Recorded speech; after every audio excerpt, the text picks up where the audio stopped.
Hello, and welcome to the Jason Cavness Experience. I'm your host, Jason Cavness. I'm also CEO and founder of Cavness HR. At Cavness HR, we provide HR to companies for 49 or fewer people. The Jason Cavness Experience is sponsored by Silo Labs North America. Silo Labs specializes in delivering Internet of Things, AI, and machine learning to streamline operations and drive innovation. They're able to do this at 70% of development costs and 30% on time with Silo Labs. For more info, email contact@Silo Labs or reach out to me at jason@cavnesshr.com. We're also brought to you by 8-Bit Content, a content marketing agency specializing in boosting awareness and leads for its partners' business. As a listener of the Jason Cavness Experience, you can receive a free site audit to help identify opportunities for growth or improvement. Visit www.8bitcontent.com or email will@8bitcontent.com to get started. And I'll have all in the show notes. Our guest today is Michelle Moffitt. Michelle, thanks for being here today. Thanks for having me. Super excited. Yes. So Michelle, I always try to start off hopefully it's the easy question, right?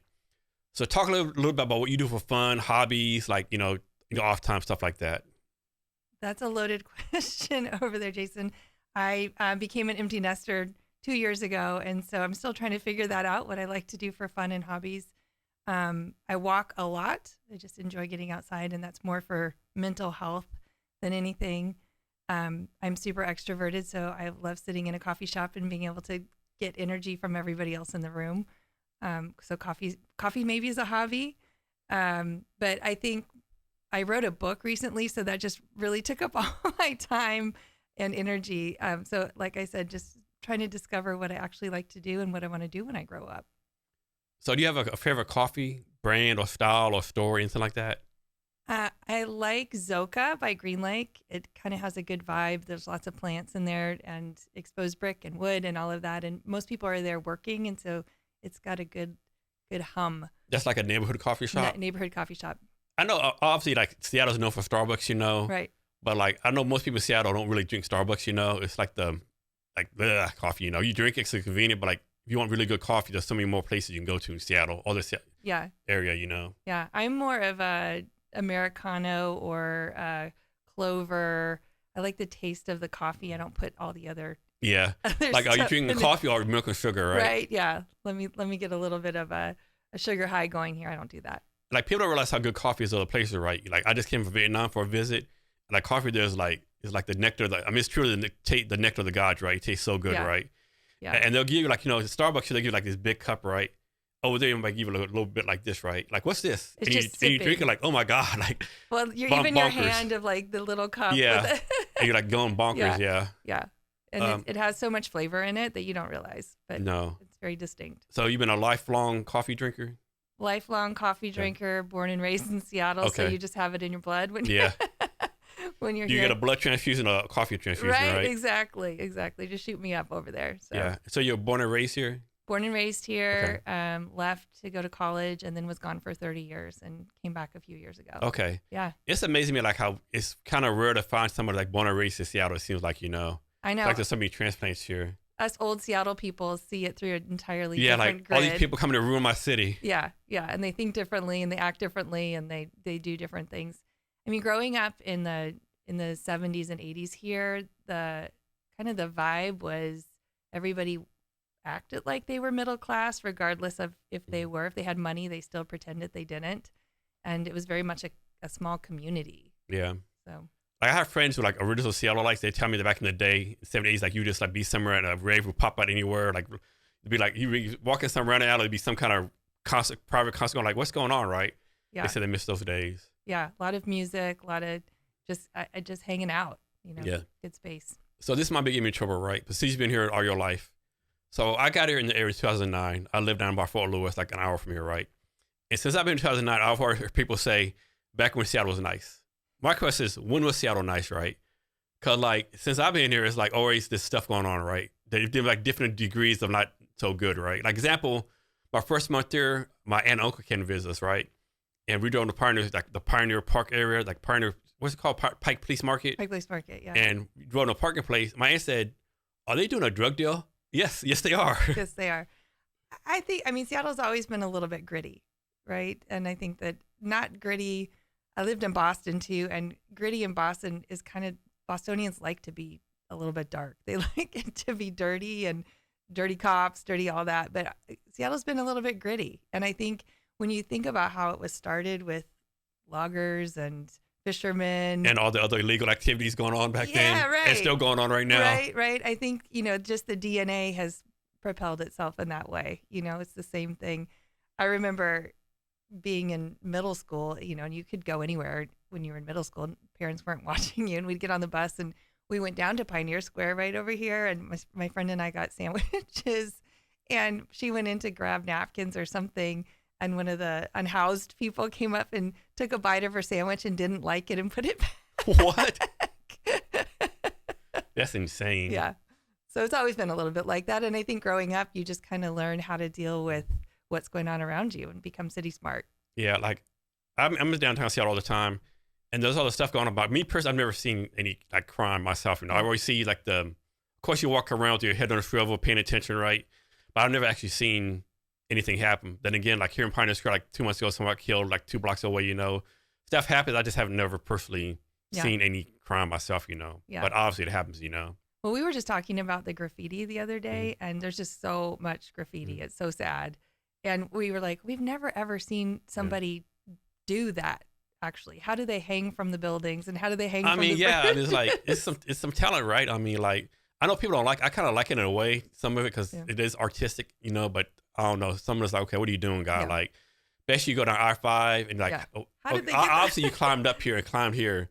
And obviously, like, people driving below you like 2 a.m. while you're doing it, or maybe they didn't see you, right? Yeah, I don't understand that. I've never seen anybody specifically do that. And, you're just like, I guess it's got to be about 3 a.m. after the bars close and nobody's out on the streets. Do you remember a couple of years ago, there's this big apartment community in L.A. that they invest like hundreds of millions of dollars in. No one moved in because they closed it down. And then all the artists like covered up graffiti.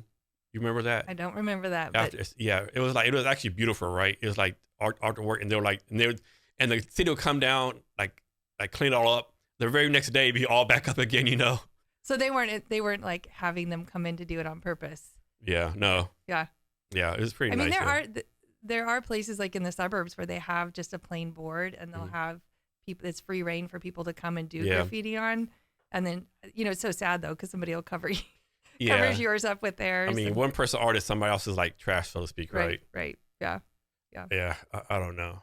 So you have 5 adult kids? I have 5 adult kids. What's the youngest one? Age? 20, 23, 25, 27, and 28. Okay. So how do you deal with that? Because a lot of parents, back in the day, I can't wait for my kids to get out at 18, get the hell out of the house.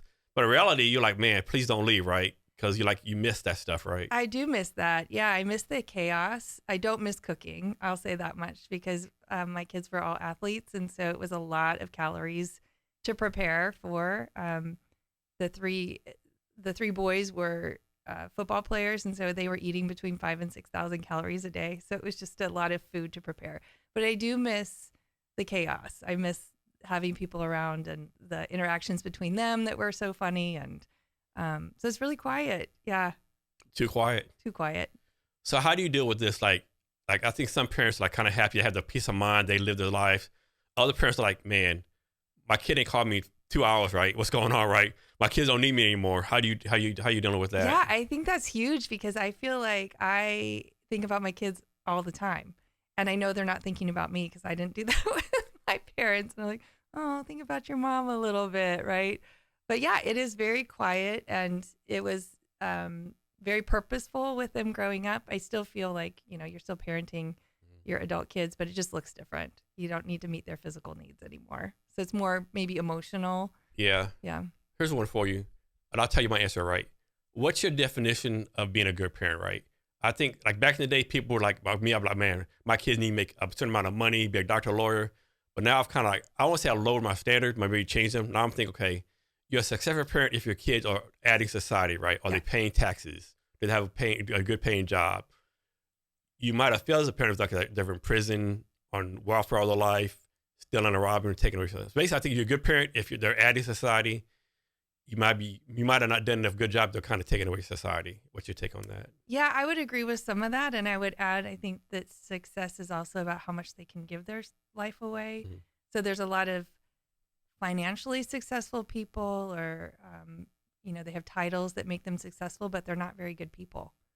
I mean, that's true too. Yeah. Yeah. And, I think one of the things I learned late was is parenting wasn't just about checking the boxes off. Like, do they know how to cook, and do they know Yeah. how to clean a toilet, and like, can they go get their driver's license? Yeah. It was really about me learning my kids Mm. and how they were unique and different, and being able to help them grow in that. Yeah. So I have a son and 2 girls, and they're all grown out the house. And I was a firm believer, if you have a boy or a son, he needs to learn how to cook and do, like, quote unquote, back in the day, domestic stuff, right?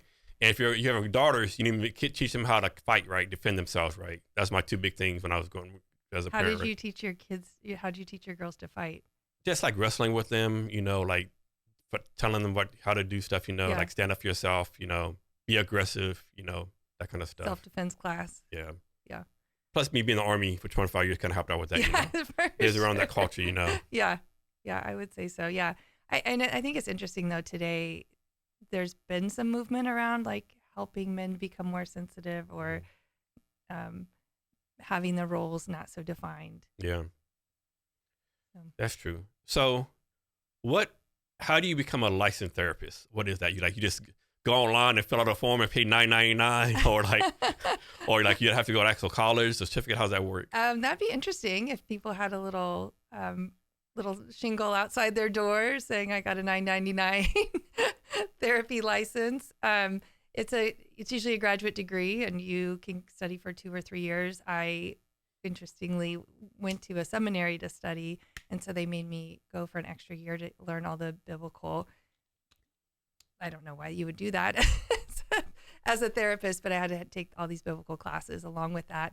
And then you have to do internships, and then you get a certain amount of hours done in your training, and then you can apply for your license and take a big test.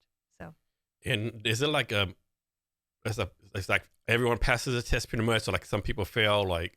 Yeah, most people, I can't remember the exact percentage, but most people fail the first time they take it. And you go to one of these testing centers and take it there, and so lots of people are taking all kinds of different tests, and you lock in on yours, and it's I'm not supposed to share what actually is on the test. No. A lot of hypothetical situations. Okay. Yeah. And then you kind of just keep going, what's the diagnosis that goes with this, and how would I treat this? So how does someone pick a therapist? Is like they you pick it, like you go to a Google therapist and you go through different lines, you do one-on-one comparisons. Like, what's the best way to pick a therapist? Yeah, there's a great marketing tool called Psychology Today, and it has a lot of filters on it for if you want a male therapist or a female therapist, or a specific way that you want to do therapy, or if you need a marriage counselor, if you are looking for somebody that deals with a certain age group. And so that brings out a lot of filters. I have generally asked for referrals from friends that I trust. And then, if you're looking for one, I would pick 3 and then interview them and see what kind of fit they are, because it is somebody you're going to need to feel really safe with. And so therapist, you have like confidentiality with the patients. I don't know, I said that word wrong, but. Yeah, there's like HIPAA confidentiality with that. And so it's interesting because my clients are not there to know about me. I'm not sharing my story with them. There's just kind of an interesting relationship, because they're there to share what's going on in their life, and I'm there to offer feedback and kind of help them rethink. The best way I have found in therapy is for them to have self-discovery. So I pose questions to help them come up with the answers themselves. And what determines like a successful therapy session?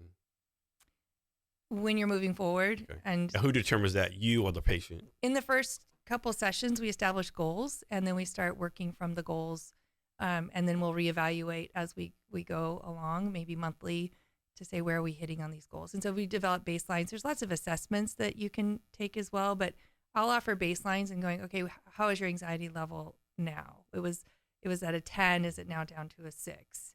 And what tools are you using to help with your anxiety? And so there's measurements that we can take to say whether it's successful or not. When it's relationships, it's that's really, you can really tell where it's going in relationships. Like, is this getting better? Are you feeling better about your spouse or your family member? How are you communicating? How are you dealing with conflict? All those things. And how does it work? Like, suppose you have a patient, right? And they're like, been 3 or 4 or 5 sessions, and the patient seems happy, but in your mind, you're like, okay, I'm not be the best person. I'm not gonna be the best therapist for this job. You say, hey, patient, like, let's find you someone else, or you try to work it out. How does that work? Oftentimes, you'll get into a space where, well, when I'm ready to graduate them, that's a place where you kind of feel bored in the session. There's not a lot to talk about, but it's also really hard for me and the client because we've developed a really good relationship.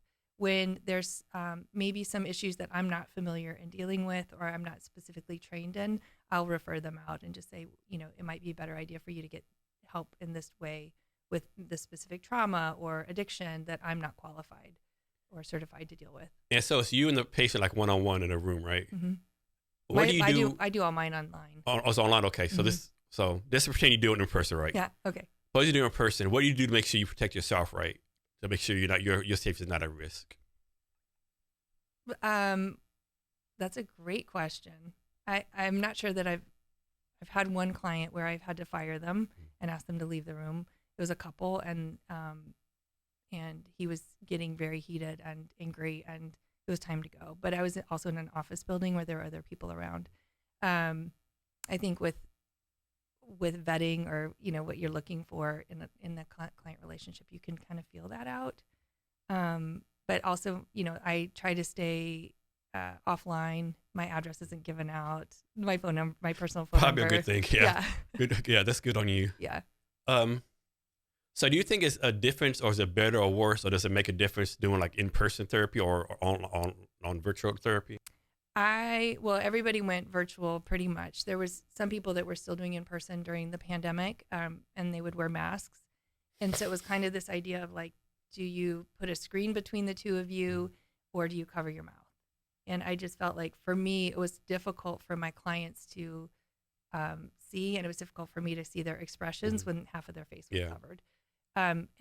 But we also know that energy and all of that flows through sound waves and media waves. And so in that space, we can also offer really good therapy. I tell my clients, I can't see your body. And oftentimes that's an indicator of what's going on for you in session. So I need you to be more alert to that so you can tell me, did you just get into a fetal position, or are you curled up, or do we need to do some grounding exercises? Yeah. And so how long have you been doing therapy? 9 years. 9 years. Mm-hmm. Okay. What happens, like, I know you do HIPAA and stuff, but like, suppose someone tells you like, I'm gonna harm myself, I'm gonna harm someone else after this. Are you obligated then to tell law enforcement then, or still HIPAA? I'm a mandated reporter. Okay. And if they're gonna hurt themselves, we develop a safety plan between us, and I have them write down what goes on the safety plan, like other people they're gonna reach out to if it's getting really bad. I have never really had that, but it's time to get them to the hospital. And honestly, that's the kindest thing you can do, just for the listeners out there. If somebody does want to harm themselves or harm someone else, it's time to get them to a hospital, because it's not kind to them or the people they want to harm to allow that to happen. But oftentimes people think that that's not a nice thing to take you to the hospital and check you in. Yeah. What do you think about this? I think, like, especially in the military, right? The thinking was back in the day, if someone says they want to harm themselves, they really don't. They just want attention. Mm-hmm. Other people know that's a cry for help. What's your take on that? I think you don't play with that. Yeah, I agree. Yeah. Yeah. So don't tell the details, and don't answer the question you don't want to. But what's something like really caught you off hand, like emotionally, right? Like kind of like took you off by hand, like you weren't. I'm just saying you weren't prepared for it, but like you're like, whoa, this is like some emotional stuff this guy's going through right now, and it kind of caught you off guard. Yeah, I think when it hits home that it's something I've also walked through, or I'm walking through, because therapists also have their own stories and places that they've been hurt. We all don't have perfect stories. We all haven't been perfectly attuned to as children. We all have stuff going on in our lives and suffer. And so I think when somebody's story kicks up against mine, that's where I get a little bit dysregulated or shocked that I'm like, oh wait, that's transference. I'm feeling that. So let's suppose you have a patient, right? And like, suppose you're some random place, suppose you're downtown Seattle, you're getting a coffee somewhere, and this person walks in. Do you like ignore him, or like don't recognize him? How's that work? Yeah, at the beginning of our time together, always will say we may run into each other at some point, and if I do that, I will not call you out. I won't recognize you. Okay. You're welcome to say hi to me, and then I can say hi back. But that's just part of the confidentiality. Okay. Yeah. What are some pros and cons of being a therapist? The pros are having the privilege of walking with people through really hard times and seeing really good growth and healing happen. The cons for me are it's very isolating. You know, my clients, I'm not connecting with them on a relational level. It's a therapeutic level. And so my clients don't know about my life. I don't share that. And then when I leave work, I can't talk about my work. So it's very isolating in that sense. So how do you keep your business life, the therapy stuff, separate from your personal life? How do you make sure it doesn't bleed over, so to speak? Really good self-care. Okay. Yeah. I mean, are you talking about emotionally? Yeah. Anything you want to talk I about? think emotionally there, it like how do you keep from getting too invested in your clients? Some of it's personality. So I can be very empathetic, but I can also leave it at the door. If you're familiar with the Enneagram, that's my best way to describe it. Are you familiar with a little that? bit? Yeah. Okay, so I'm an Enneagram 7, which is good and bad for a therapist because I can make quick connections. Like I'll say, you just said this word 3 times in the last 5 minutes. What's going on there? What does that actually mean? And oh, let's draw that back to this other point you talked about. So I'm really good at connecting the crime scene on the wall with the red string that you've got up there. I can make those connections really quickly. The other thing about Enneagram 7s is we're pain avoiders. And so dealing with someone's pain, I'm oftentimes sunny side up, or I'll say, well, at least, if it rains on a picnic, I'm like, well, at least we're together. And so just having to, for me, have to grow in that space of like, I need to sit with people in their pain and suffering. Okay. Which is hard. That's a harder part for me as a therapist. So this reminds me of a TikTok I seen the other day, right? Totally kind of on subject, right? And so this little girl, maybe 5, 6 years old, Yeah. and she told her mother, "Daddy has told me I'm very pretty." And the dad said, "That's not what I said. What did I say? Oh, well, actually, Dad said I'm pretty annoying, but I want to focus on the positive."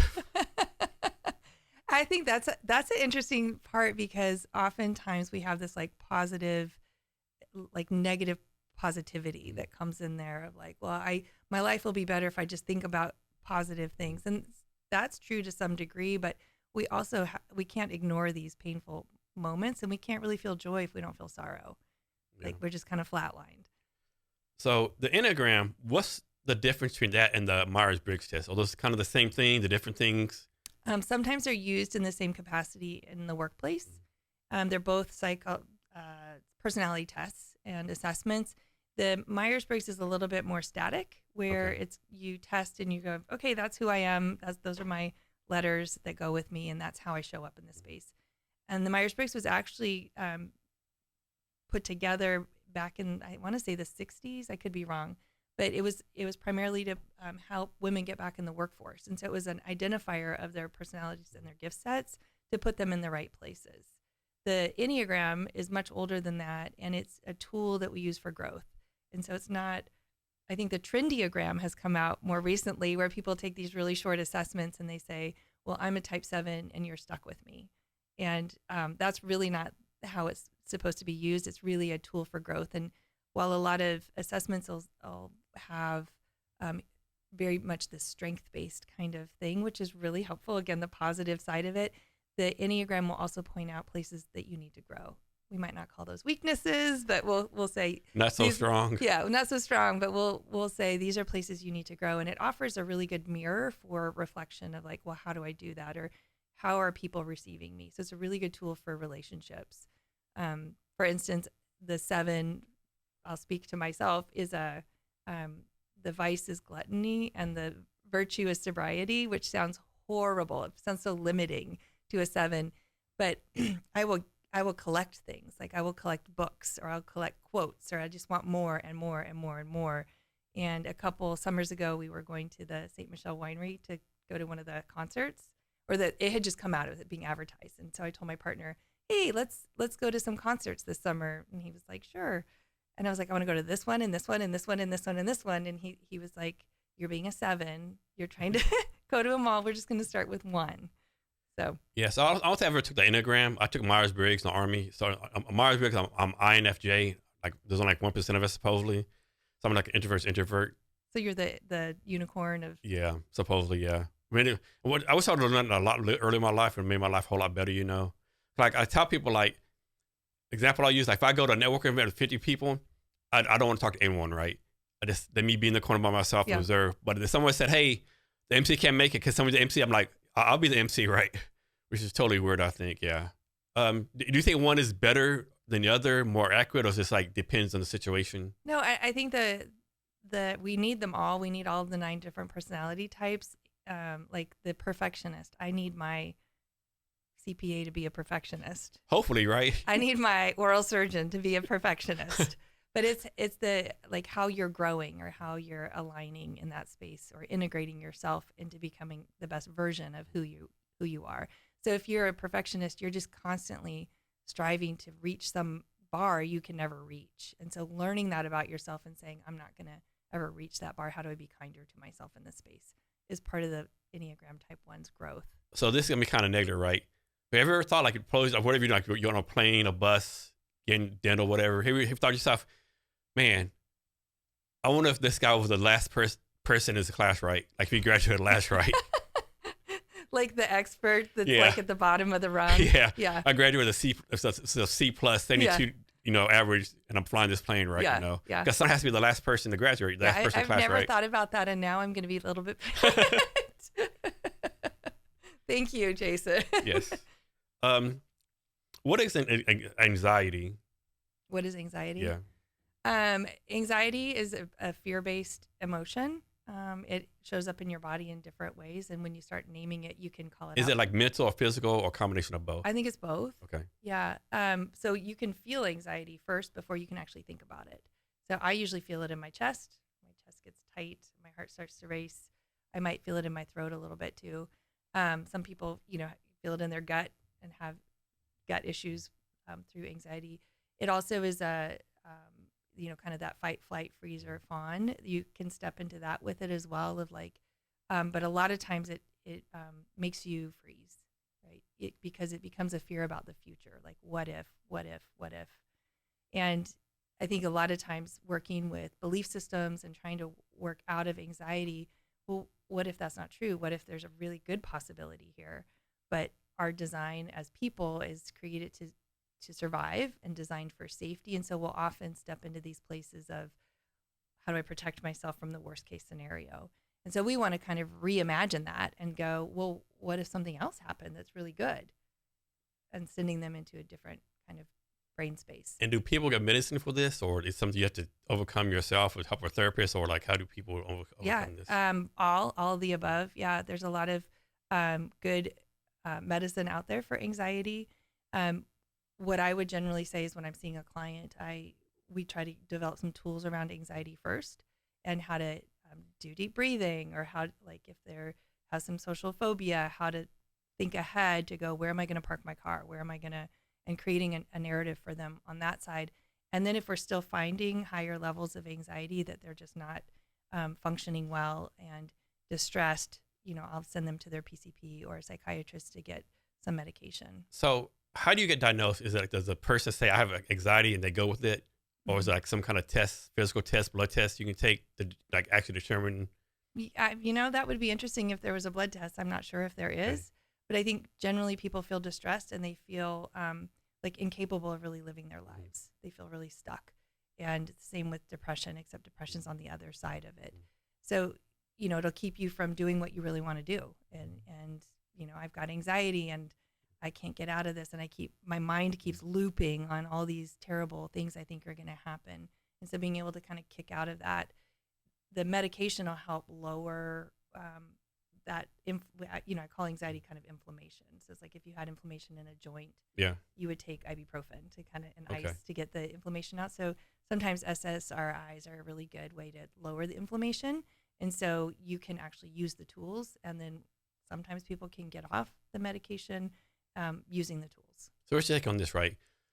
So I know, of course, like I think every generation being a time, the generation before them messed everything up. The generation after them is like lazy as whatever, But like I give Generation Z and A, whatever they are, like the mental health days. I'm believing in mental health days, right? I think that's a good thing you did. However, you can't take a mental health day every day, right? No. I mean, like there's some goodness like building up resiliency, Right. like struggling with a struggle, right? So how do you recommend people take a balance between like taking care of mental health and okay, I need to quote unquote suck it up and like figure this out on my own? I don't find a lot of people that are wanting to take mental health days all the time. There's something innate in us that wants to have purpose and meaning, and so, I 100% agree with you that there's this place of building resiliency when we come against something tough that is also part of who we are. But I would say, self-care is a part-time job, and self-care not going, I'm going to go get a manicure and a pedicure. Self-care meaning I'm going to stop. I'm going to go for a walk. I'm going to sit down and actually enjoy my food that's in front of me and taste it rather than just, I'm a container eater. I will admit to that. Like I'll go get the cottage cheese out of the fridge and take a couple bites and, call that good. But just actually sitting down with my cottage cheese on a plate might be a better idea for me. And then next, what's religious trauma? What's that about? What's a relationship with trauma? Yeah, what's religious trauma? Religious trauma. So we have these high control organizations that give you messages about who you are and who you're expected to be, and so the way that you end up getting kind of wired in your brain as a result of that makes you be really fearful. So I just was reading a story on Substack. A friend of mine wrote about being 5 years old and in a Sunday school classroom, and the teacher separated the class to two different walls and told these kids on this side, on the right side, that they were going to heaven, and told the kids on the left side they were going to hell, and then described what that was like. So that would be a beautiful example of religious trauma. And so these little kids are being indoctrinated with that. And so I would call it, there's some incidences like that where it's a story that creates like PTSD, where you're back in it. A lot of religious trauma is what we would call complex PTSD, where it's death by 1,000 paper cuts. So it's just constant like breaking away.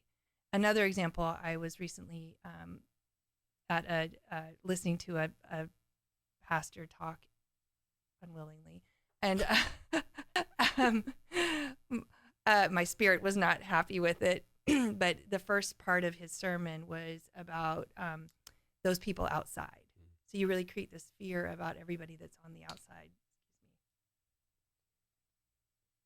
And then, and so you're like, okay, only the people inside the bubble are good, and we have to do everything inside the bubble. Everybody outside is bad. And then the last part of the sermon was, and you're bad too. Mm-hmm. You're a sinner, and you have a black heart, and there's no hope for you apart from you saying this little prayer. And so it's just all fear-based. And then you're functioning in the world watchful all the time. And so I have massive religious trauma. And there's places where you're just constantly like, is it okay for me to show up in the world like this? Am I doing something wrong? Is God going to be displeased with me? So you have this God card on top that they use as a power play. Yeah, it always amazes me like how religious people, they always go to the New Testament, but they ignore the Old Testament, right? It's like two different gods. The Old Testament God, like he's killing people, having the Israelites like kill and murder people, right?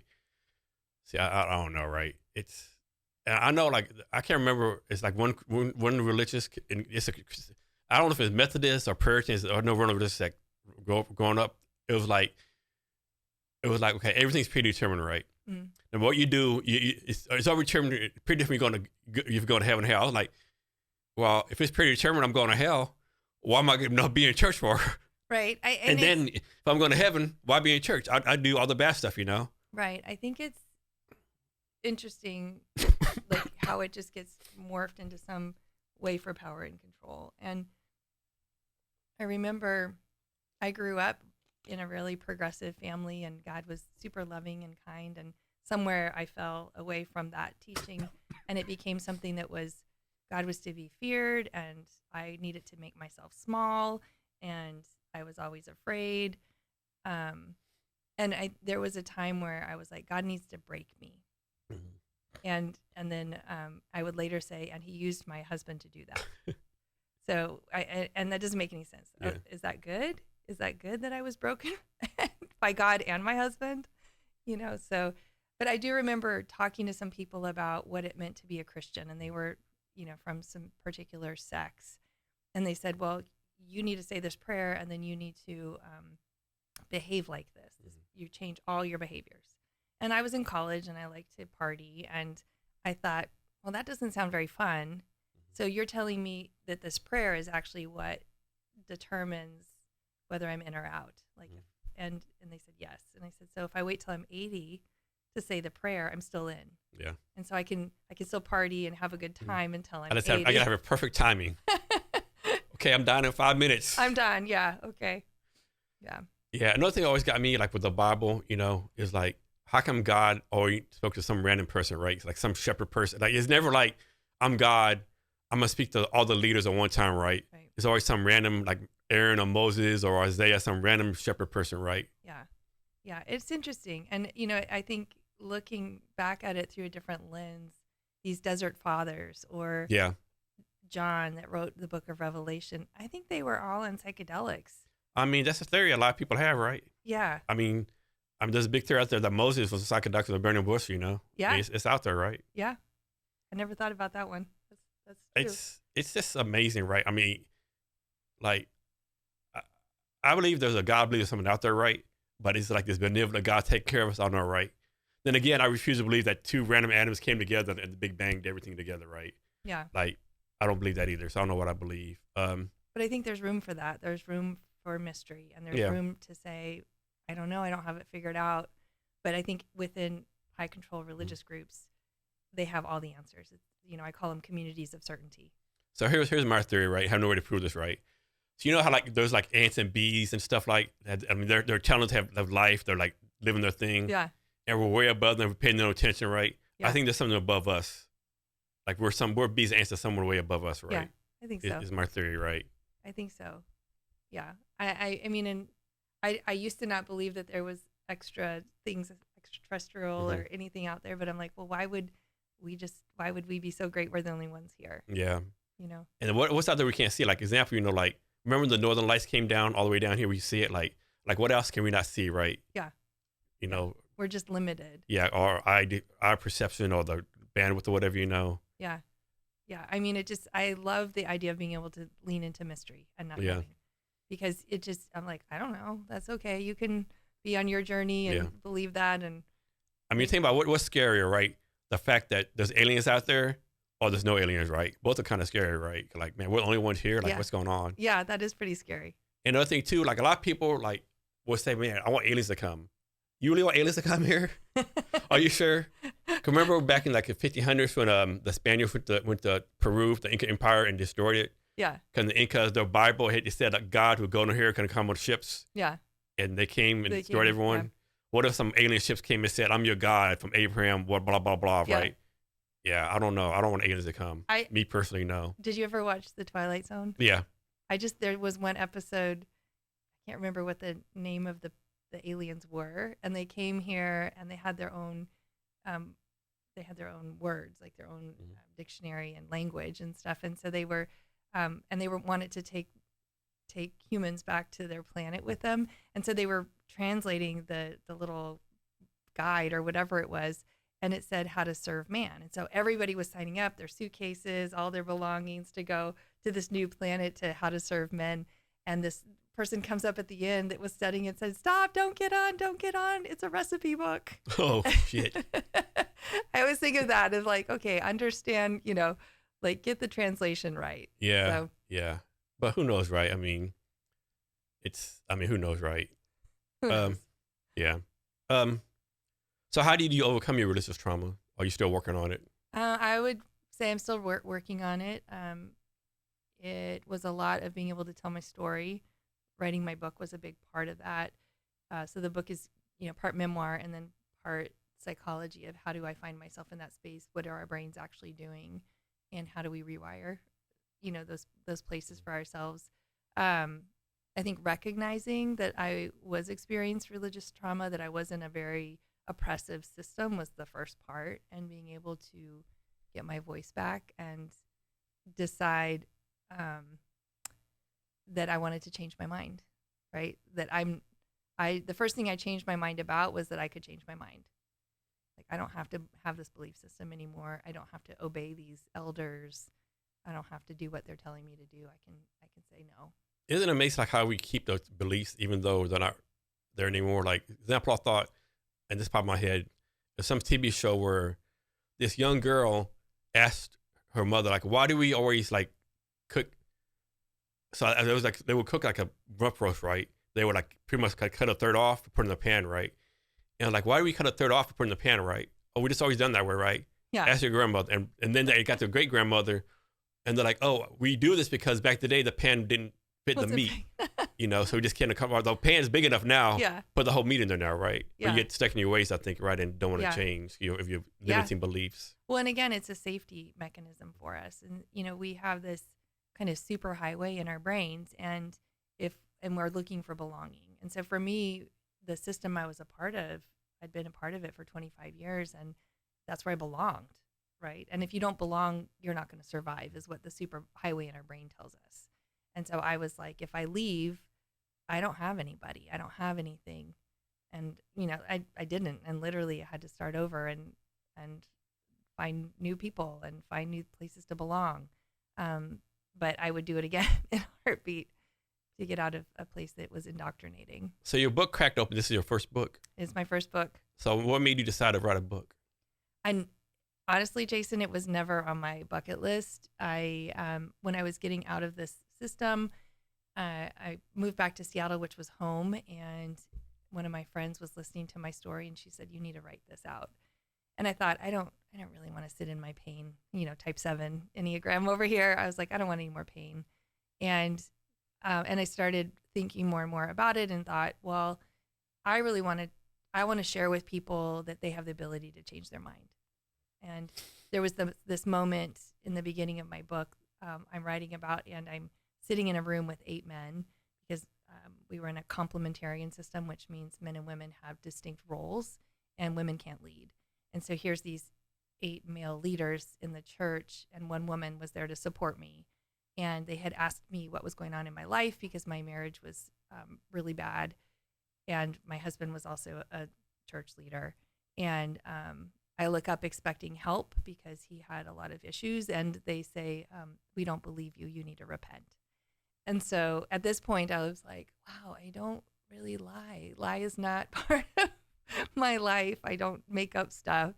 And then I was so mad, it was really the catalyst. And so I remember walking in South Boston and, it was my therapy. And I said, okay, God, fine. How do I need to repent? And repentance was, you're going the wrong way. Now go the right way. And I was like, how am I going the wrong way asking for help? I need help with the situation at home. And whether it was an audible voice or not, I heard this God say, you care more about the opinions of man than you care about mine. And so I was like, okay, I'm not going to care about these men's opinions. And, they are creating a narrative about me that's not true, and really having to walk away in that space. And so the book for me was really a way of helping people get out of spaces like that, helping them change their belief systems, challenging, like, do you only put a third of the rump roast in the pan? How do I change that belief system into something that's more beneficial and aligned with who I truly am? So I'm going to go back to the book in a minute. But first, so if I heard you right, you said it when you were at the church, they do really let women be leaders, right? Mm-hmm. So how did you learn to become a leader? I think there's a lot of women who are leaders in that space. They don't have the title, and they have to kind of do it underhandedly. So even if I was leading a women's group, I still had to get the approval of the male leadership about what I would be teaching.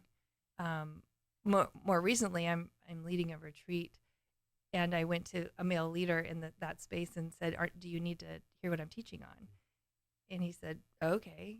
And I said, okay, so do you, like, this is what I'm doing, is that okay? And he said, sure. And I said, well, you're like the leader. These are your people. What if I'm swaying them in a bad direction? And he was like, huh. I said, what if I'm heretical or blasphemous? And he's like, those are big words. and he said, look, I think the ladies are smart enough, and they can figure out for themselves whether they want to listen to you or not. And that blew me away. Like, those women are smart enough. Oh, right, they are.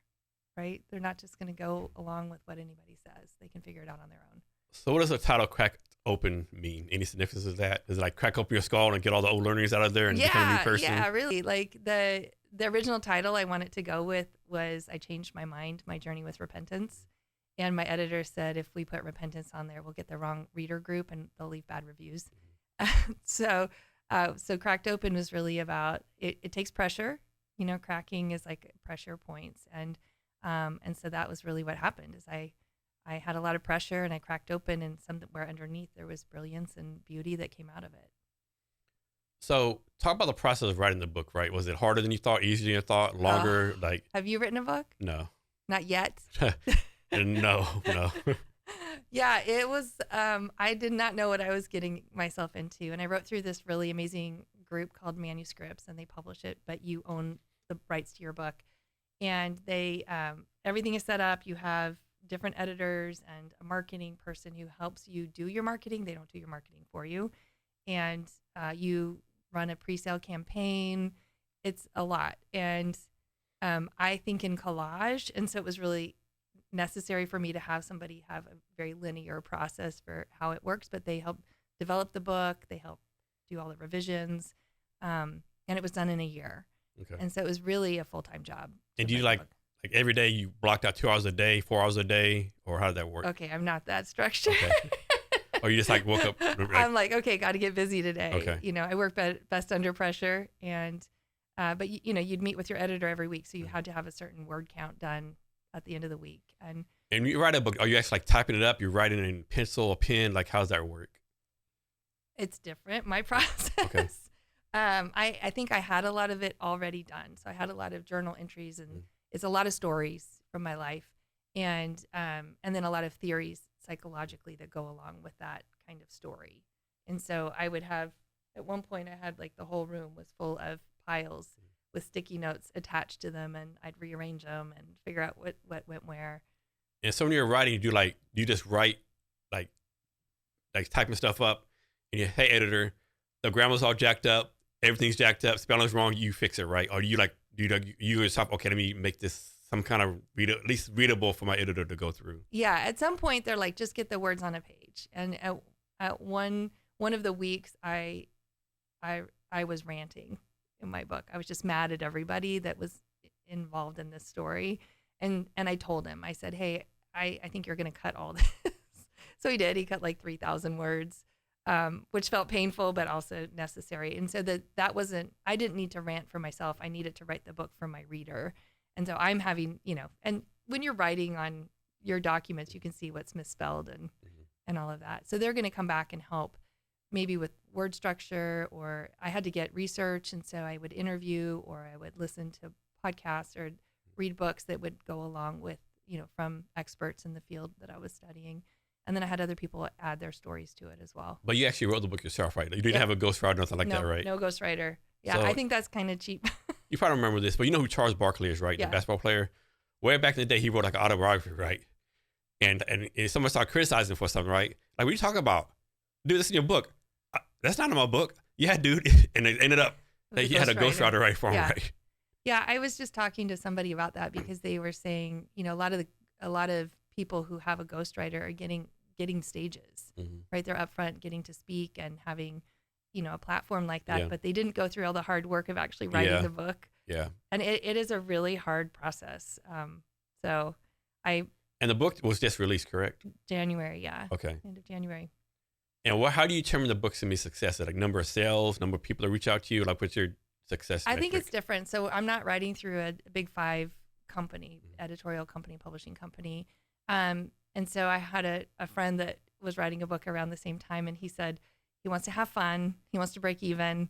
And, you know, I want to help people. And so kind of looking at it that way. I would love to make a lot of money, but most people don't make a lot of money on their books. You get more work out of it than anything. So the book's gonna be like a lead magnet as far as like getting more clients and maybe speaking engagements, you think? Yeah, absolutely. Okay.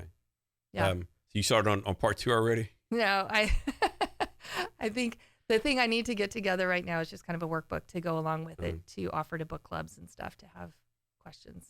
So for people out there thinking about writing a book, can you quickly go to some lessons learned, mistakes you made, so they won't make them? Yeah, interestingly, if you're writing memoir, I would absolutely recommend getting a coach or a therapist to walk you through that, because you get re-triggered writing the story.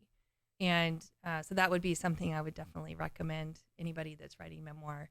There's a lot of excellent editors out there, a lot of people who help authors write their books, like author coaches. And so that's really helpful, because I mean, I had no idea.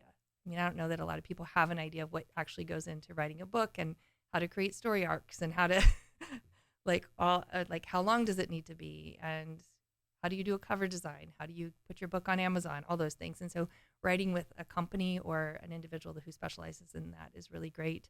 But the best writing I did was at the end of my book. And obviously it had a lot of practice over the course of the year to write. And so just, if you're wanting to write, just write every day, because your writing gets better the more you write. So if you're a book, from like what age to what age does the book cover for your life? It covers the beginning of my life. Okay, like Yeah. 5 years, 7 years? I'm like a 9-month-old. Okay. Yeah. And so when we talk about story, for me specifically, I was trying to figure out how I got into this high control religious group, because that wasn't at all what I grew up with. And so as a narrative therapist, I also know that our early stories inform how we turn out in the world. And so my early memory or a story that I had been told was that I was in a playpen a lot. And my mom was on bed rest because she was pregnant with twins, and it was a high risk pregnancy. And so I couldn't see my mom. She could hear me, but we didn't have that attachment from being close. And so that was the very first part of my story, of like how that part was missing. And then how old does the book go to? Like 9 months to like? Till the last, probably 8 years ago. So obviously, I won't tell you how old I am. Yeah, but I mean, obviously that's a big time span, right? Right, yeah. Like, how do you determine, okay, 'cause, like all of us have memories pop up all the time. Like we don't remember, like, like right now, when the memory popped up in my mind, I'm playing yo-yo at 6 years old, right? Okay.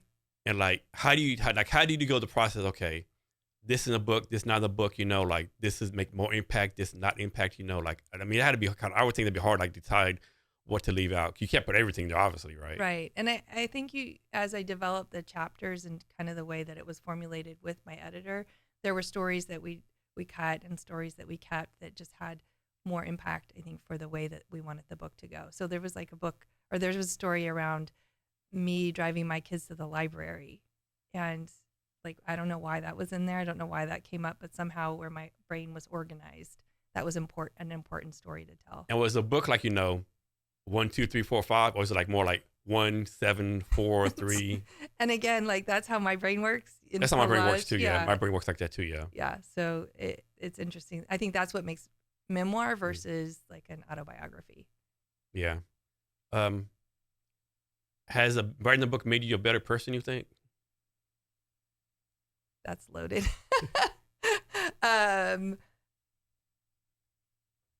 Has it made me a better person? It's made me a stronger person for sure. It's made me use my voice to help others where I might have been more afraid to do that before, or unwilling because I was trained to be complicit in a system, and understanding that I needed to use my own voice to get out, and wanting other people to use their voice to advocate for others. So, how did you come up with the book titles? I had again, this is just my process. I had a huge eraser board on my wall, and if a thought came to my mind or a word came to my mind, I'd throw it up there and talk through it with my editor. And there's also a lot about marketing right now. And so what are like buzzwords that are out there? So during the pandemic, one of the buzzwords was burnout. So he was like, we're not using burnout in the title. A lot of people wrote on burnout. And so, what do we want to look at for transformation? Do we want to use the word transformation? So it was just a huge eraser board, and I'd go, I don't like that word. I don't like how that rolls off my tongue, so I'll take it off. Or, yeah. So it was, the word resilient is a buzzword, and so that's in the title of my book. Okay. Do you also do an audio book? I don't have one yet. Okay. Yeah. That's a whole nother ball No game. ball game, yeah. And how long is the book? It's 260 pages. Okay. And so again, in the program I wrote with, So it's like with 10 font or like 20 font. That makes a big difference. How big's a font? no, it's small. Like this is the 7, the glutton in Okay. me. Like I'm gonna max it out. So Okay. I get 260 pages. I'm taking them all. Okay. Right. And that includes like your notes and citations and stuff. So how does like the money work, right? Does like your editors get a certain percent of the sales? You had to pay them up front? Like how does all that money stuff work? The organization that I wrote through, we pay upfront for the group. And so I'm assigned different editors and a teacher for the cohort, and a coach that helps me just kind of think through the intro, and then a marketing person. And so that was $10,000 to Upfront. to have that. And then for the pre-sale campaign, you are, like you would sell a package. Like somebody would buy into my pre-sale campaign and they would get a signed copy of my book plus an invitation to this and access to me on this platform, and independent, or they might get me to do a workshop for them for their group or whatever it looked like. So obviously different ways to do this, right? How did you determine like this was the best way for you versus like like one of the published houses or Amazon? Like, how did you determine like this was the way to go? Yeah, the publishing houses, you have to have your idea and manuscript pretty much put together, and I didn't. I had a kind of idea what I wanted to do, and they bid, or you get a bid or not. And so this way it ensured that I was going to get my book written, it would get published, it'd be out there. And I'm not a writer, and so I don't know anybody in that community when I was starting, and so it was that would have been a no-go for me for sure. For me personally, I really enjoyed having the group aspect of it. Like we'd have a cohort that would meet online every week, and we would discuss like different writing tools to use. And so that was helpful to have other people that were in that space writing at the same time. And so what, I can't think of the word, but like different books go into different categories, right? What category is your book? Yeah, you have to figure all those things out as well. So mine's in self-help abuse. Okay. It's in religious cults. Okay. Socio-psychology, or like social issues, I think is one of them. Are you doing a book tour across the nation? I would like to. Yeah, like I'm connecting with a lot of indie bookstores in different cities, and hopefully headed in there. The way that I would prefer that my book get out there is in small groups, in more intimate settings, so like fireside chats and. Okay. Yeah. Is like, do you need to have a goal, like get certain number of sales by this date, or anything like that? That's been a thing, yeah. But I think it's really hard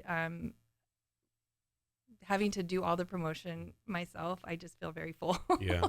And so as I get more events set up, and you can increase sales like. So how are you promoting it? I saw yourself on LinkedIn. Like what else are you doing to promote LinkedIn, it? Instagram. I have a newsletter I send out. Okay.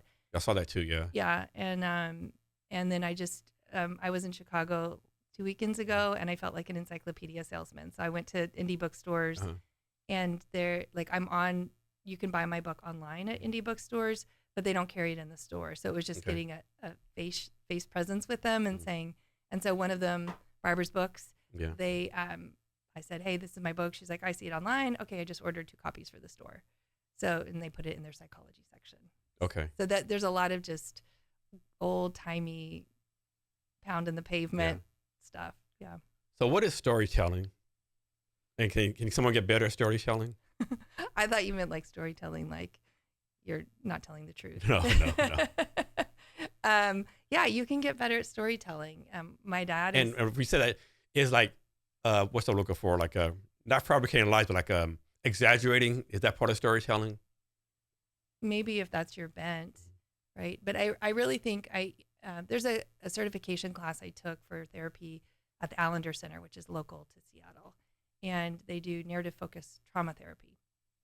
And what you want to do is go back into these snips of time in your life where maybe a traumatic incident happened, and you want to make it very granular, they call it.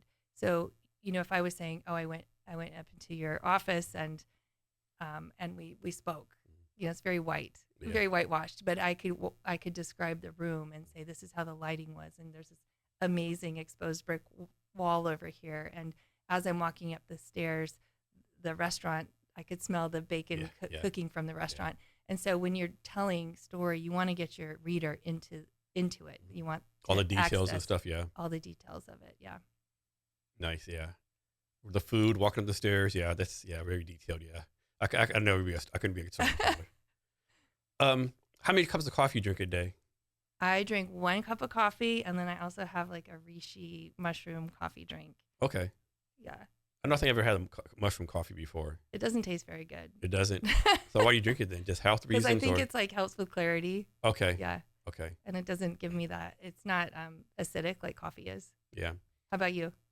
Usually 1 or 2. But I try my best not to drink coffee after 2 p.m. Yeah, me too. Yeah.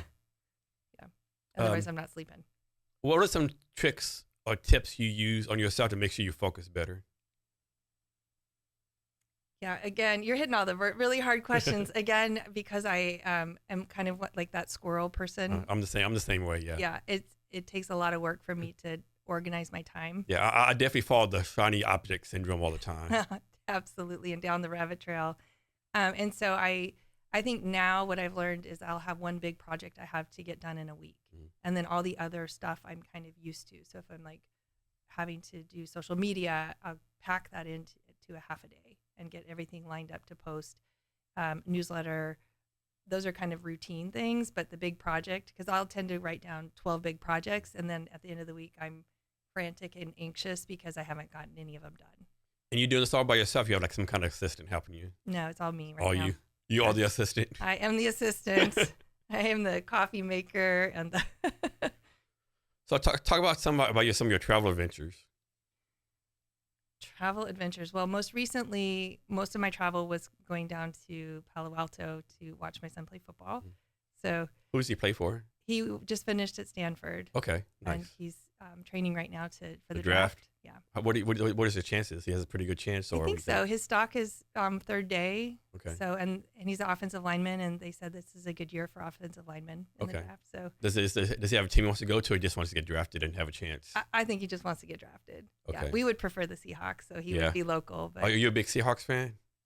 Well, I grew up here, so that was kind of a thing. I'm more of a college football fan. Yeah. I'm a big Cowboys fan, but I'm more college football. Yeah. Yeah, and then we lived in Boston for 10 years, and so we get to say we're Patriots fans. Okay.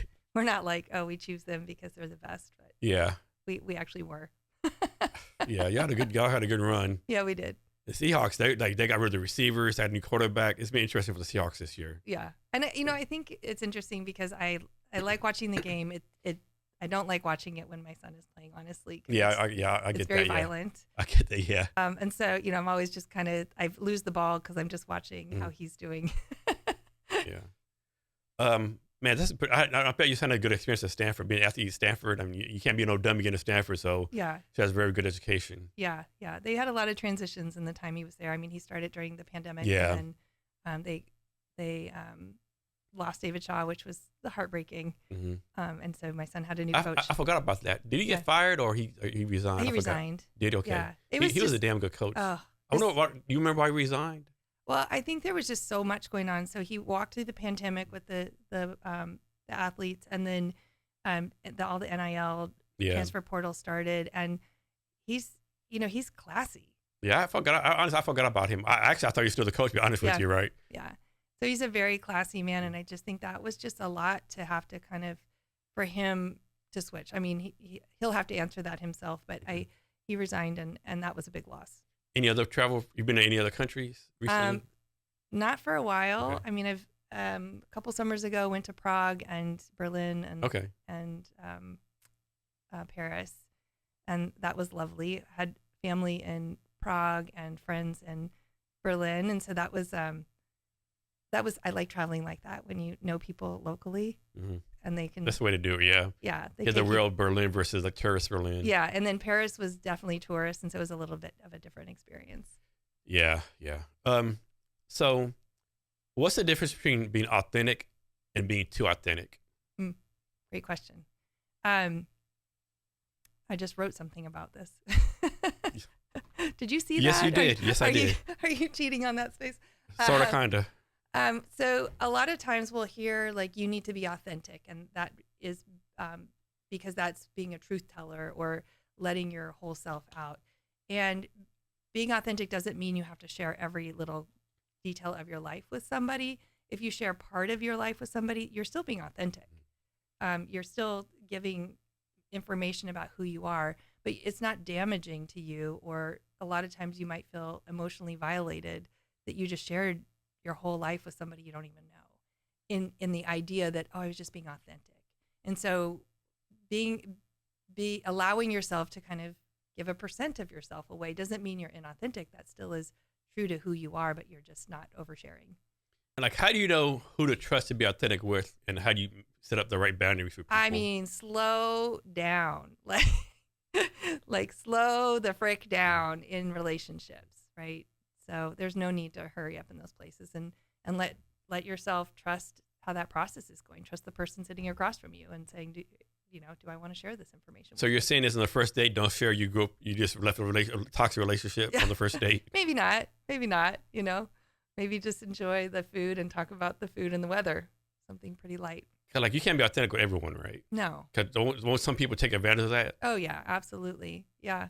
And again, I think you put yourself in this place where you feel emotionally violated by sharing so much with somebody that you don't even know.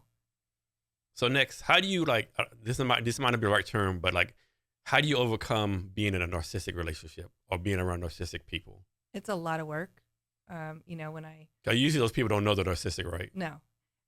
Yeah. When you end up leaving a narcissistic system or a relationship, most people will say, I didn't sign up to get a PhD in narcissism, right? And a lot of times you're checking. I have a lot of people checking, am I the narcissist? And so number one, if you're asking yourself if you're a narcissist, most likely you're not. Number two, if you're going to counseling, you're most likely not a narcissist. Narcissists will not go to counseling because they don't think they've done anything wrong. So the overcoming that is a lot of wiring. It's a lot of, how do you draw boundaries? How do you get to know yourself? Because obviously there was something in you that you were giving too much of, or you were enabling certain behaviors. A lot of times you'll come into those relationships with love bombing, and the switch flips on a wedding night, or like it just all of a sudden they become a different person. And for me personally, leaving my marriage, I think the most terrifying part of it was I don't actually know who I was married to. Like, who he presented isn't really a person that I know. And you probably don't know the answer to this, but is like a study or stats that's shown that, if you're a certain Myers-Briggs letter or certain Enneagram or certain introvert, extrovert, some kind of characteristic that leads you to being a narcissistic person? They say 100% of people who had childhood trauma, or 100% of narcissists had childhood trauma. Okay. But 100% of people who had childhood trauma don't turn out to be narcissists. And so there's something else in there that we're still trying to figure out, whether it was like a family member that was overindulgent or underindulging, and or is there is it biology? Did you have a parent that was narcissistic and that's the behavior you mirrored, or is it actually in your DNA? Yeah, have they proved like genetics or anything like that? I think they could say that happens, but again, like, you're mirroring behavior. Yeah. So is it a difference between counseling and coaching, or the counseling and coaching kind of like the same thing? In my world, it's pretty similar. Most of the clients I see are coming out of religious trauma. They're pretty high functioning, and they're limited though with belief systems and how they're showing up. So counseling is primarily licensure boundaried. So I'm licensed in the state of Washington. So people seeking insurance and things like that, I can see them in the state of Washington, which is weird also. And they're trying to redo this because I can see a client in, say, Walla Walla, but I can't see a client in Idaho, even if it's like online. So I know, like, if you're a lawyer, there's something called like reciprocity or something like that, where you're a lawyer in Washington, you can do it in different states, right, but not all. Is a therapy the same way you might be able to teach? They are just starting to work on that, okay. as a result of the pandemic. And so, people started moving. And so best practice is you keep your client for a little while until they can find a new clinician. And so there is a reciprocity thing that they're trying to enact. Okay. Yeah. And then for me, the coaching clients, I coach clients in two different ways. They'll either be in that kind of vein of religious trauma or out of state, or but they can't file insurance for that. Sometimes they get professional development paid for from their organization.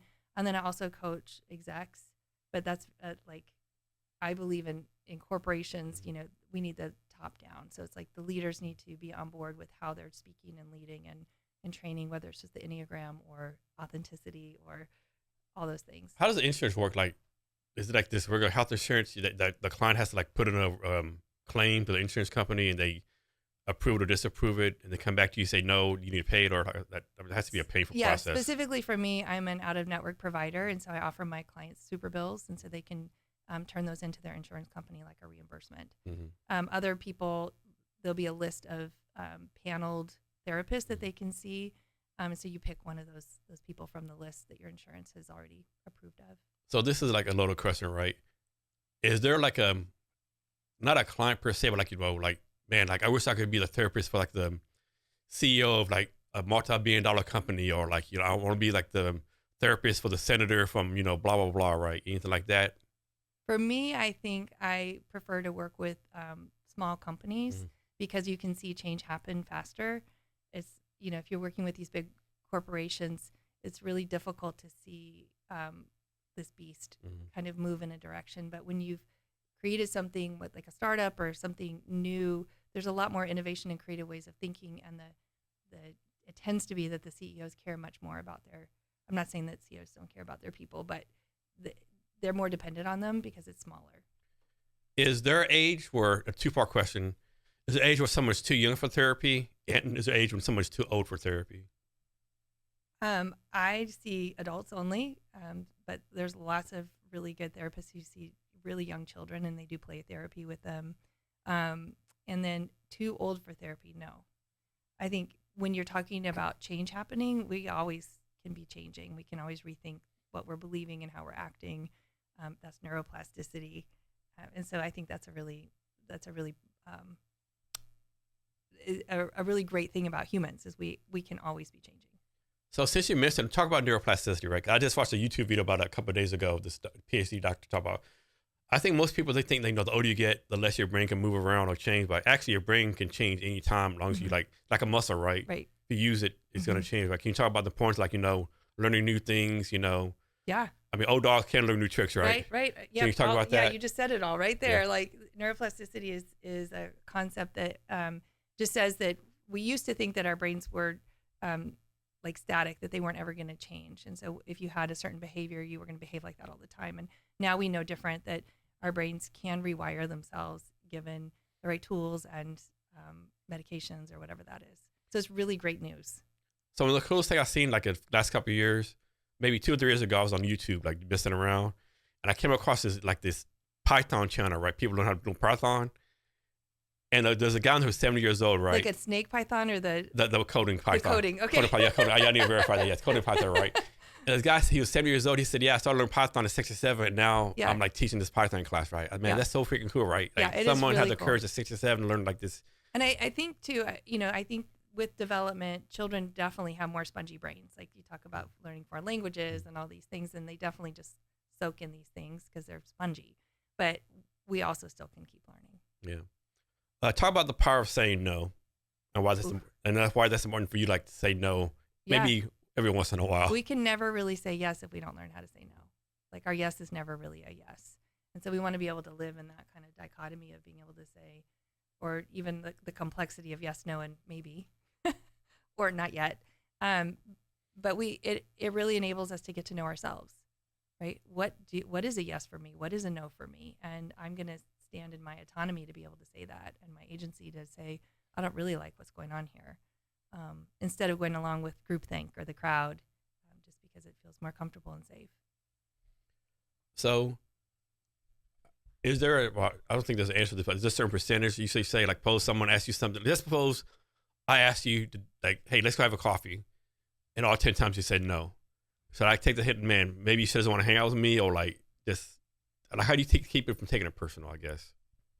I think you tell yourself don't take it personal. But I think, honestly, there's places where, if you've continued to try to have a relationship with somebody or ask them to go get coffee and they continue to say no, or they continue to cancel on you at the last minute, then maybe that's an indicator. Yeah. And I would say don't take it personally. Like if you think you're a great person and you have a lot to offer, maybe it's just not a relationship you need to be in. How about this one, right? Let's suppose like there's two people, right? One person asks this other person, hey, like, can you do some stuff for me? And they do, like, it's minor stuff, nothing big deal. They do like minor stuff 9, 10 times, right? Nothing big deal, like nothing, it's minor stuff. And then the one guy asks the other person, hey, can you introduce me to someone? And they say no. And you're like, okay, I've done these 10 things for you. Why are you going to tell me no for? Do you like, and then the next day they ask you something else, right? You say, okay, tit for tat, I did 10 things for you. I asked for a simple thing I know you can do. You said no.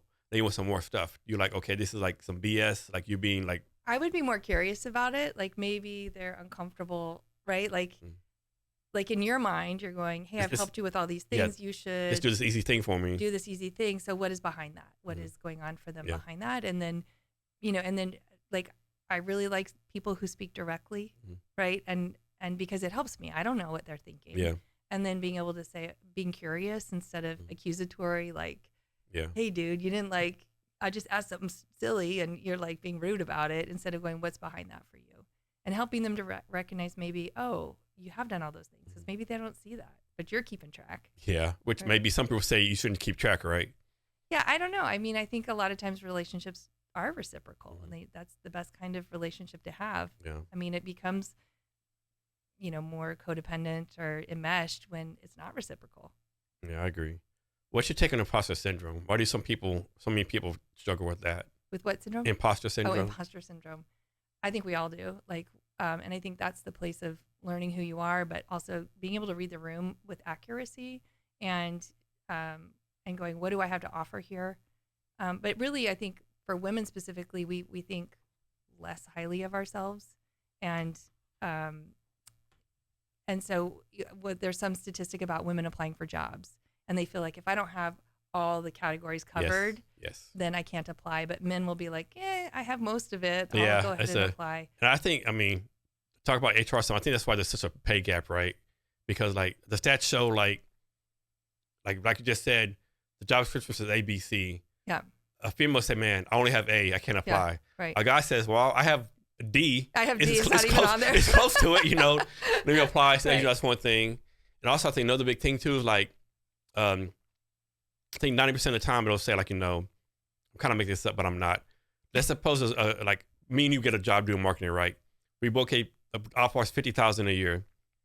Stats show 95% of the time the female's gonna say, "Oh, thank you very much. I need the job," right? Right. Stats show I'm gonna say 9% of the time, "Hey, guy, I'm working like 65,000, right?" Yeah. And I may get, I may not. Let's suppose I get it. We both do a great job. 10% raise to 65 is way more than 50,000, right? Right. It gets better. And then what makes it worse is like, we're both in the job for 6 months. I go to the boss and say, hey, boss, I've been on the job for 6 months. Where's my raise? Right. I might get it, right? Well, you might have closed a $5.2 billion deal, like something incredible. Yeah. And everyone say, go ask for a raise. Yeah. I'm just doing my job. Yeah. It's so interesting because that's so true across the board. And I think that that the way that women specifically in that place need to work is they need to play the game, and they need to learn how to play the game because it's not going to go away. So I know a lot of people would say, well, they shouldn't have to play the game should be fixed, right? But the game's not going to be fixed anytime soon. Yeah, so learn how to play it. And, there's a really good book out there called Likeable Badass by Allison Forgale, and highly recommend that for women because it's all about status. How do you get status? And status is by being likable, but not soft, and also being a badass. Yeah, unfortunately, females think y'all definitely have to do the fine line. Like you gotta be the bad boss bitch, and then still like the the phenomenon thing. Like all the stereotypes. Oh, she's a bitch. She's that nagging person, right? Yeah. She's this, Yeah, but we need women in the workforce, and we need women leading, and we need them to learn how to play the game so they can be there, because we know organizations and systems work better when there's diversity. Yeah, it's more creative, and all the stats show it works, right? Yeah. Here's one for you. Like, suppose like you're the only only woman, only man, you're only whatever in the room. Mm-hmm. What's your advice to that person who's only whatever in the room? Take a big deep breath and be authentic to you, but also there's there's hypervigilance, which is being aware of what your surroundings is, and and being able to read the room. I think that's a huge piece, but also stepping into it with bravery of letting your voice be heard. So breathe and read it, right? Read the room. Yes. So what, can you talk about some of your personal career goals moving forward? Sure. This year I was thinking I would do a TED Talk, but I'm not sure if that's going to happen with everything else going on. I have a counseling practice that I've had for 9 years, and moving that into more corporate work, working with teams, using all of this for a speaking platform is a huge deal for me. And I really get a lot of energy from workshops and working with teams. So that would be a huge win. So when you do your therapy session, is it draining for you, or you get energy from it? Or is this case by case basis? It takes a lot of energy. Yeah. I have a limit that I'll see 5 clients in a day. Oh, wow. Yeah. Whoa. Man, I could probably handle half a day. That's a lot, 5 a day? Yeah. It's like an hour sessions? Yeah, hour sessions. That's a lot. I would think that's a lot. And I'm thinking too, like, I'm pretty sure you like do some prep time before, prep time after. So on 1 hour session is probably more like 3 hours of the day, right? Yeah, but you kind of learn your groove there. Okay. So you have, it's 50 minutes and you have a 10-minute thing, and it's kind of a joke with therapists. Like, are you going to go get a bite to eat? Or are you going to run to the bathroom or take a sip of water or do your paperwork? Right. So you're just, a lot of people see like 30 clients a week, which I don't know how you do that. I don't know how you do that either. Yeah. So 5 a day. So are you doing 25 a week? I'm not doing 25 a week. I'll see clients 4 times a week. So 4 times a week. 20 Okay. is my max. Yeah. That's your max. Okay. Mm-hmm. Is that something you just determined by doing this for 9 years or? Okay. Mm-hmm. Like, how much can I actually handle? And again, being kinder to myself. Like, what is a good number for me that at the end of the day, I still have energy to go play and be with people. And I'm guessing you only do this Monday to Friday. Like, there's no weekend work, No weekend work. 9 to 5. So is there like an emergency clause where like a client like can call you on the weekend? Like, okay, I'm like in a bad place. I need to talk to someone. Yeah, absolutely. Okay. Yeah. Mm-hmm. So what kind of, you always talk about this some, but go into more detail. What can a client expect from you as with you being a therapist? Yeah, a really good bond, empathetic ear. I do a lot of the narrative focused trauma therapy. So a lot of trauma therapy, a lot of anxiety. Most of my clients are really high functioning. So they're working, they have jobs. They're not, I think that if I'm going to be on teletherapy, my clients need to be more high functioning, just for their best care. Otherwise, they need to go to behavioral health center or something that would care for them better. We set goals, which is hard at the same time because I'm trying to work myself out of a job, right? I want them to graduate. They always can come back if they get a bump in the road. And I do see a lot of clients, over the years that have come back for a couple sessions, 1 session. I need some help processing this. But I think a lot of times my biggest thing is helping them recreate those narratives like that are limiting. So I have these beliefs and I'm stuck and this is who I think I am. And then being able to work out of that and go, actually, there's a big future for you here. And I'm guessing you've had like male clients, female clients.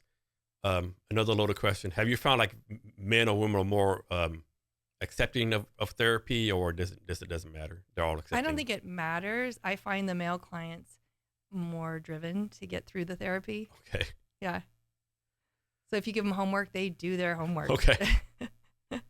So you talked about HIPAA before. What happens, like, suppose you have a client, been like, we'll say 4 or 5 sessions, and quote unquote, the police come and say, hey, we need to give you, we need information on your client, right? Is that like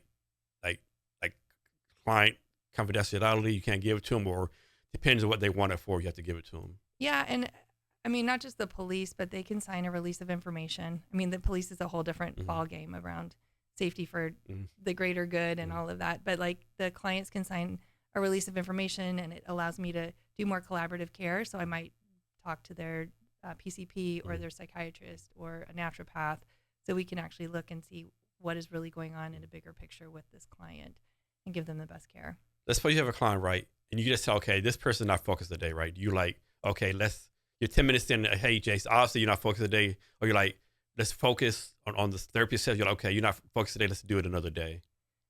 Well, you're responsible to pay regardless of what happens in the session. That's a good thing to know. So, I think most people will come pretty focused. Okay. And, I'm guessing you're not like $1.99 an hour. There was a really funny Bob Newhart skit a while ago, and Have you seen this one? I think I probably have, yeah. And a woman comes in and she's claustrophobic, and he said, you know, my billing is that you just pay by the minute, and usually people don't see me more than 5 minutes. So she gets out a little piece of paper and he's like, I'm gonna tell you 2 words, and she's ready to write it down, and he said, stop it. You know. And she's like, I don't like that. And you know, and he's like, well, stop that. Stop that. And so anyway, it's a funny little skit. But you know, for price wise and all of that, it's an important investment in somebody's life. And so when they finally have the courage to say, I need some help, they'll show up. What does it mean to you to be courageous? I think it means stepping into who you are and being okay with that, and also being able to speak on behalf of others that might not have the ability to speak for themselves. You know, it's like when your heart is beating and you're going, oh, this is one of those moments where I need to either speak up for myself or someone else. Let's go back to your book, Cracked Open, correct? Mm-hmm. So you're gonna do like the individual, like indie tours, bookstores, whatever. Doesn't matter what kind of bookstore it is. Like, is a bookstore? Like, are you going like the Barnes and Nobles, or like more like intimate, more like private? Yeah. bookstores? So my book is available on Amazon, and then it's at Barnes and Noble online. And you know, this is the things you learn when you're in this space of like, you can apply for Barnes and Noble to carry it, and it goes to somebody who makes a decision if they're going to carry it at the local store where you are. But mostly indie bookstores. A lot of times it's like an event that is an invite event, or is maybe at a winery or something where it's just intimate and people invite their friends, that kind of thing. So the book, was it like mentally draining? I have to imagine it's mentally draining for you at times, right? Yeah, it was really mentally draining. Yeah. And, you know, and again, it was a process as I wasn't familiar with. And like, I think the hardest part was the revisions. So you sign a document saying that you're going to read it 10 times out loud. What? Yeah. Yeah, I'm out on that one. Yeah. I'm out on that one.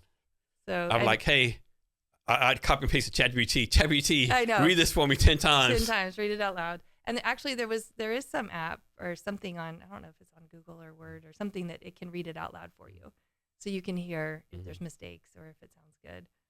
So how would this work? Like, suppose you send a draft to your editor, and you just say your editor like destroyed it, right? Like, you're like, man, what am I doing here? Yeah. I'm getting destroyed here. Yeah. Editor, like, take it down a notch, you know, this is my first book. Yeah. I mean, my editors were really good. I mean, my first one was in France, and I don't think the book would exist without him. So I was really, really, really fearful leaving this system I had been a part of, for so many reasons. You know, they were my community, and I was left with nothing, and they didn't believe me, and I needed help, and my ex-husband was scary.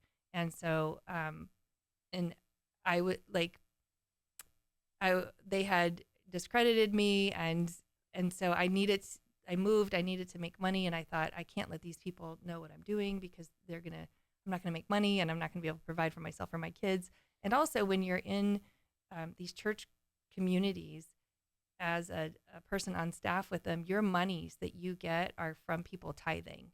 And so you're just always, always, always hyper vigilant to anybody being around you. So I might be at Starbucks or the local coffee shop, because we don't like Starbucks, buying a coffee, and anybody could come in from my church and judge me spending the tithe money on a coffee. Or I could be at Target and buying toilet paper, and somebody could look in my cart and judge me because they paid, or they gave a tithe to the church that's being used for my salary, for my husband's salary.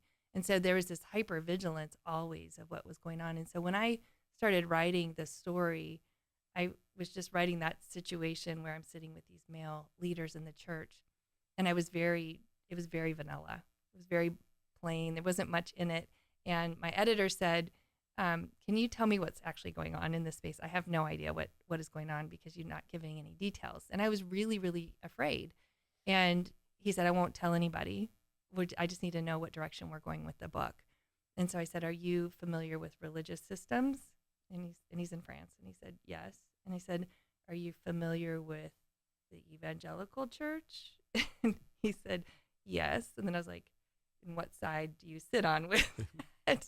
And he said, I'm no longer a part of that. And so it really became this really amazing relationship where he would send me books of like, hey, you might want to read this book because it might help with your research, or this one I read, or I got an article for you that might help formulate some of your thoughts about where you want to go with it. So he was really beneficial. And then when he cut 3,000 words, at that point I was like, okay, I know he knows what he's doing. Yeah.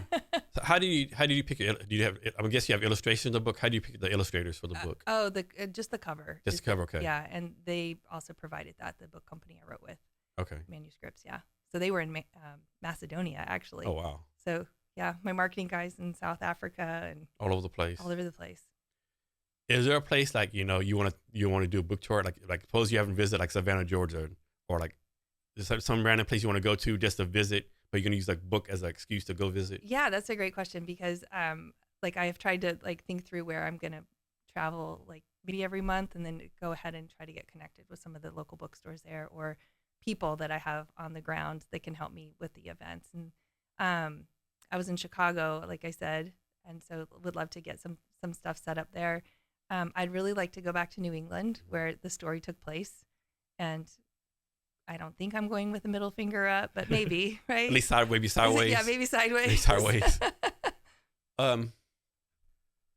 So how do you do your schedule every day? Like, you have a calendar you follow, a set schedule, or you just wing it? Well, with my therapy clients, that kind of predicts what that's going to look like, and I've had to be more careful about scheduling chunks of time so I can have creative time. Because I took 2 months off of writing, and then I finally got back into my book. I read it for the first time on my flight to Chicago without having to read it for revisions, and so I like writing blogs. I'm not a big social media post writer, but I like blogs. I like creating content. I like creating curriculum, and so making sure I have time during the week where I can really sit down and wrap my mind around that. So you say you haven't. So here's one for you. Like, suppose you read a book now, right? You read the book, you're like, you find yourself editing that book, right? I do. Okay.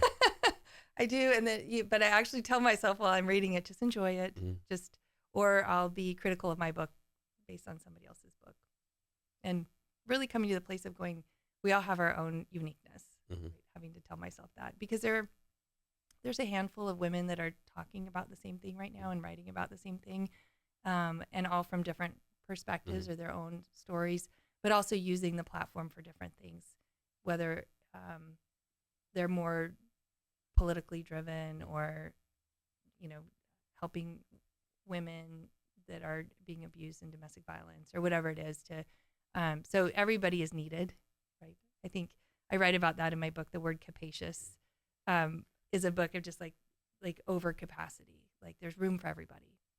Has this happened yet where someone reached out to you and said, hey, your book changed my life, or your book did something for me? Has that happened yet? Yeah. Okay. Yeah. But had to be a pretty good moment, I would think. It is a good moment. I've had several people reach out that are from my past and have said, your book resonates with me. I'm either in that situation right now and I'm trying to get out, or I got out, and it's just nice to know somebody else understands what that feels like. So. Yes. So anything else you want to cover in the book? No, that's great. Yeah. And you're doing all the marketing yourself right now? Doing all the marketing myself. So the book company doesn't really help you with that? It's all on you pretty much? There's a marketing professional that helps you figure out how to market. So he consults you? He consults like me. You should do this. Yes. But you do it on your own. You do it on your own. Yeah. Okay.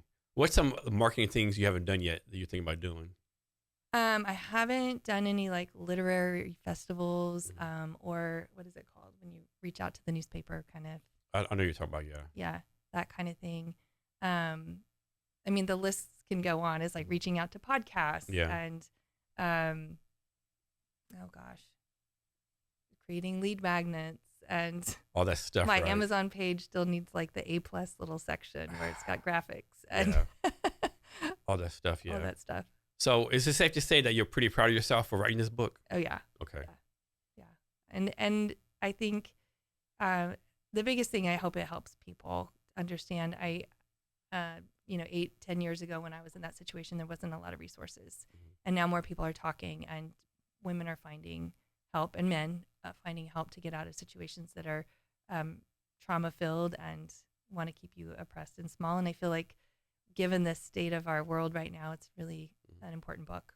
So how has your relationship with your kids changed, or has it stayed the same? Has it gotten better or worse since the book came out? Well, they're like, man, Mom, we didn't know you went through all this bullshit here. We didn't know, or some like, of it, okay. some of it, yeah. I don't think they all haven't read it yet, and I'm just letting that be their journey and on their own time. Yeah.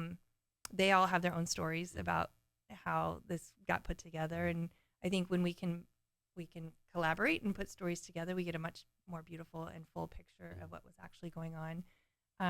So there's stories in there that they don't know, which will be interesting. I think the more traumatic, for lack of a better word, issues came when we left the system, and me really having to shift a lot of my belief systems, which I had taught to my kids. And so everybody was a little upended around, we don't really know where we land and what we believe. And isn't it part of the book where you're like, okay, where you had like give your kids like not a warning, but like, hey kids, like this isn't a book. It's like kind of bad. I just want to tell you ahead of time. No. Are you letting them find on their own?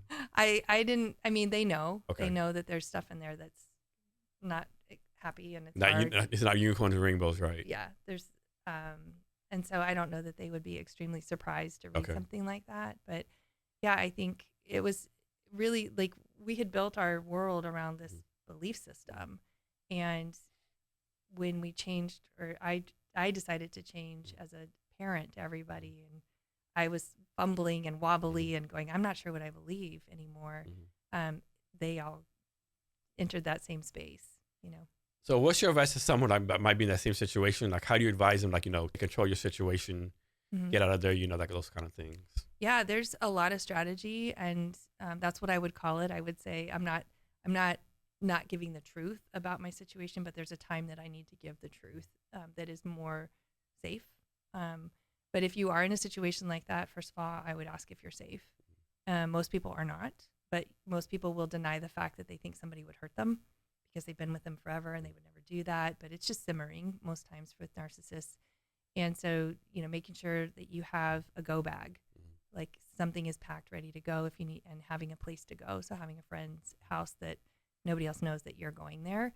When I was collecting stuff around my house to put in my safety spot, you're thinking, what do I actually need here? Like grandma's teacups and so it's really unsettling. But being able to have that, being able to, for people in these oppressive systems, oftentimes you don't have, you're financially abused too. And so being able to have, if people can give gift cards, being able to have some sort of means to provide for yourself, opening your own bank account if you can. Yeah, I would say in the year 2025, if you're a female married, you don't have your own banking account. That's probably financial oppressive, right? Right. Yeah, and being able to understand finances and all those things. Finding a support group. There's a good handful of places you can go. There's what is her name? Natalie Hoffman has I would say it's a support group or kind of a way to walk through situations. She has a podcast, and if you can't sign up for her subscription, then have a friend do it for you, because if somebody's watching your finances, right? Yeah. Like, this is the thing. And I had somebody paying for counseling for me so that it wasn't coming up in my bank records. Is there a stat out there that shows like what percent of people go back to the abusive relationship?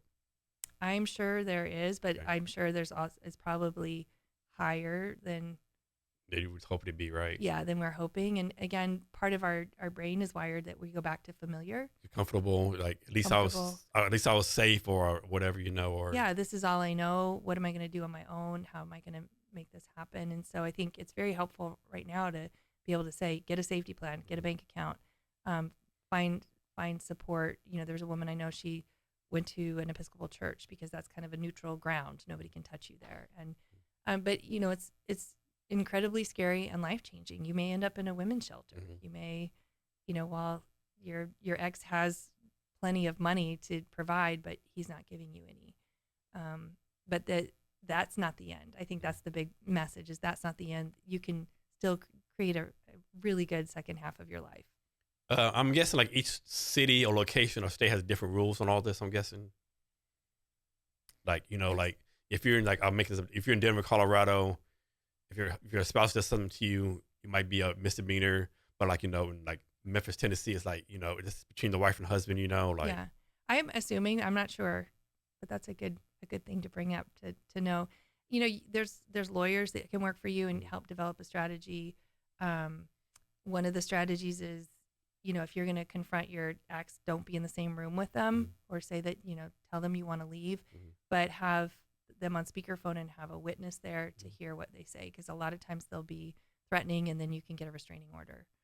So there's a lot of that in there. It's not easy, but it's necessary, and it's good to get out. Has it been a time, and this is like kind of personal, when you're like talking to one of your clients, you're like, man, this is my story right here. This is like, this could be my twin right now. Yeah. Okay. And how do you deal with that? I check with myself. Yeah, I check with myself and make sure that I'm grounded and not being thrown back in my own story, and reminding myself I'm there for them. Sometimes, depending on the client, I might tell them, if they know some of my story, that I'm feeling a little bit of countertransference or transference here, just to let them know that that's going on. But then a lot of times it's for their situations when they're in the beginning and they need to get out. Like, the getting out is the harder part physically, and then the next part is the rewiring, that's hard. Has that happened? We're doing therapy with something, and you click your mind like, I have to help this person get out now. Like, this person's in danger. I need to help this person myself. I haven't had anybody exactly like that. Are you able to do that? I guess that's against the rules. No, if their life is in danger, yeah. And a lot of times they won't think, like I said earlier, they won't think that it is.